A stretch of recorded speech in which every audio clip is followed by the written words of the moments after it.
దేశానికి ఏమైనా ఉపయోగం మీకు గొర్రెల వల్ల? రైలు మనది, పోస్ట్ ఆఫీస్ మనది, ఐఏఎస్ తెచ్చింది మనం, ఐపీఎస్ తెచ్చింది మనం. తెలుగు భాషను మ్లేచ్ఛ భాష అన్నారు. అరే ఏం భాష మాట్లాడుతున్నాడు మ్లేచ్ఛుడా అంటే? తెలుగు భాషలో డిక్షనరీ, మొట్టమొదటి డిక్షనరీ మంది. మీ నాయన రాజు, ద కింగ్ మనమిచ్చాం. CP Brown, he was a missionary. ఆయన కలెక్టర్ మాత్రమే కాదు, మిషనరీ. తెలుగు భాష గద్య భాగంలో మొట్టమొదటి పేపర్ మనది. తెలుగు భాష గద్య భాగంలో మొట్టమొదటి పుస్తకం మంది. వీళ్లకు వాళ్ళ సొంత రామాయణం, మహాభారతాలు కూడా ట్రాన్స్లేట్ చేసుకునే దిక్కు లేదు. అది చేసింది మనమే.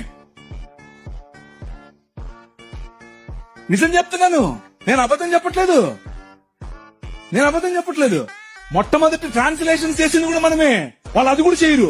ఎందుకంటే విద్య పంచకూడదు.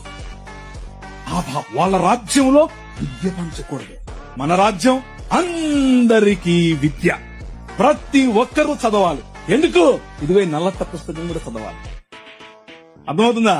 నల్లట్ట పుస్తకం చదివితే దిమాగ్ ఖరాబ్ అవుతుంది, దిమాగ్ ఫిరాయిస్తుంది.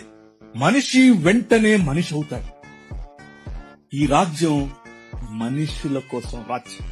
ఆ రాజ్యం తలకాయలో నుంచి వచ్చిన వాళ్ళకి మాత్రమే రాజ్యం, భుజాల్లో నుంచి వచ్చిన వాళ్ళకే రాజ్యం. ఈ రాజ్యం అందరి రాజ్యం. అందరికీ సుభిక్షత, అందరికీ పట్టభద్రత.